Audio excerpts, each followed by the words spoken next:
Assalamu alaikum dear students, welcome to the English learning channel. Dear students, today I'm going to cover one of the most important topic, categorizing word Englishes. That's the basically important topics of the word English subject. So in today's lectures I'm going to discuss categorizing word Englishes, in which we will discuss different models.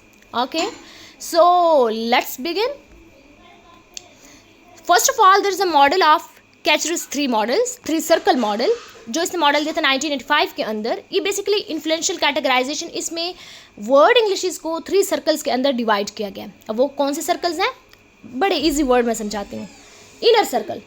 Inner circle क्या है, मतलब जो वहाँ के रहने वाले हैं, natives हैं, जो इंग्लिश को as a first language use करते हैं. ठीक, इंग्लिश को as a first language use करते हैं और उन्होंने एक ऑफिशियल स्टेटस जो है इंग्लिश का मेंटेन किया हुआ है. Like for example UK, USA, Canada, अब ये ऑस्ट्रेलिया, न्यूजीलैंड, ऐसी कंट्रीज हैं जहाँ इंग्लिश को एज अ फर्स्ट लैंग्वेज लिया जाता है ना. और ये नॉर्म प्रोवाइडिंग, यानी they set the standard for English. English के लिए उन्होंने एक स्टैंडर्ड प्रोवाइड किया हुआ है. ठीक, तो इनर सर्कल यानी नेटिव इंग्लिश वैराइटीज़, जहाँ पर इंग्लिश को एज अ फर्स्ट लैंग्वेज लिया जाता है. आउटर सर्कल, ये इंग्लिश को एज अ सेकंड लैंग्वेज जहाँ पर लेना, जैसे कि पाकिस्तान, इंडिया, ये ऐसे कंट्रीज़ हैं जहाँ पर इंग्लिश को एज अ सेकंड लैंग्वेज लिया जाता है. ये हमारी मदर टंग नहीं है इंग्लिश, बट हम उसको फॉरेन लैंग्वेज के तौर पर, टारगेट लैंग्वेज के तौर पर लर्न करते हैं. इसमें नॉर्म डेवलपिंग देखें तो इंग्लिश को they adapt English to local context. Expanding circle यानी फॉरेन लैंग्वेज वैराइटीज़, कंट्रीज़ जहाँ पर इंग्लिश को सीखा जाता है as a foreign language but has no historical role. इसका कोई इंग्लिश का हिस्टोरिकल रोल नहीं है, बल्कि इंग्लिश को as just you can say कि फॉरेन लैंग्वेज के तौर पर उसको क्या किया जाता है, सिखाया जाता है, सीखा जाता है. जैसे कि China, Japan, Saudi Arabia, Russia, यहाँ ये ऐसे कंट्रीज़ हैं जहाँ पर इंग्लिश को एज अ फॉरेन लैंग्वेज जो है वो सीखा जाता है. नॉर्म डिपेंडेंट देखें, they rely on inner circle norms. ये किसके ऊपर रिलाय करते हैं, इनर सर्कल नॉर्म्स के ऊपर रिलाय करते हैं. तो फर्स्ट कैचरो का जो मॉडल है, 3 मॉडल सर्कल, वो कौन सा है, इसने 3 सर्कल दिए, inner circle, outer circle and expanding circle. Okay, inner circle जो नेटिव इंग्लिश वैराइटीज़ हैं, आउटर सर्कल जो इंस्टीट्यूशनलाइज्ड यानी सेकंड लैंग्वेज वैराइटीज़ हैं, और एक्सपैंडिंग जो कि फॉरेन लैंग्वेज वैराइटीज़ हैं. अब सेकंड जो मॉडल है वो है सेचनीडर्स डायनामिक मॉडल. अब इसमें क्या था, 2007 के अंदर ये मॉडल दिया था इसने. अब इस मॉडल के अंदर एवोल्यूशन देखी गई English in post colonial society. Post colonial society के अंदर इंग्लिश जो है उसके जो एवोल्यूशन है वो कहाँ से है, इसको देखा गया, स्टडी किया इस मॉडल के अंदर. फाउंडेशन यानी इंग्लिश को इंट्रोड्यूस किया गया. Then exonormative stabilisation, dependence on external norms. अब देखें पोस्ट कॉलोनियल के अंदर जो डिपेंडेंस था वो किसके ऊपर था, एक्सटर्नल नॉर्म्स के ऊपर था, यानी ब्रिटिश हो गया, अमेरिका हो गया, क्योंकि इंग्लिश उनकी नेटिव लैंग्वेज है. सो वहाँ से ये लैंग्वेज जो है वो हमारे पास आई. So this is a thing. Nativisation, local language influences English. जो लोकल लैंग्वेज थे उन्होंने इंग्लिश को इन्फ्लुएंस किया. Endonormative stabilisation, acceptance of local norms. Local norms को एक्सेप्ट करना, समहाउ एक्सेप्ट तो किया लोकल नॉर्म्स को. Differentiations, development of distinct varieties. तो इस मॉडल के अंदर ये चीज़ें जो है वो डिस्कस की गई हैं. ये 5 फेजेस थे. पहला फेज़ फाउंडेशन, ये इंग्लिश को इंट्रोड्यूस किया गया. ठीक है, अब इसके बाद जो है वो एक्सोनॉर्मेटिव स्टेबलाइजेशन, इसमें एक्सटर्नल नॉर्म्स के ऊपर डिपेंडेंस थी. टोटल नेटिवाइजेशन थर्ड फेज था, जिसमें लोकल लैंग्वेज जो है वो इंग्लिश से इन्फ्लुएंस. देन एंडोनॉर्मेटिव, जिसमें लोकल जो नॉर्म्स हैं उसको एक्सेप्ट किया गया. और डिफरेंशिएशंस, जिसमें डेवलपमेंट ऑफ डिस्टिंक्ट वैराइटीज़ जो है उसकी डेवलपमेंट को दिखाया गया. मतलब डिफरेंट वैराइटीज़, जो डिस्टिंक्ट वैराइटीज़ जो हैं वो डेवलप्ड हुई. ठीक है, लाइक डिफरेंट लैंग्वेजेस डेवलप्ड हुई, जैसे कि इंग्लिश. ओके, यानी ऐसी कंट्रीज़ के अंदर जहाँ पर English as a native language नहीं थी.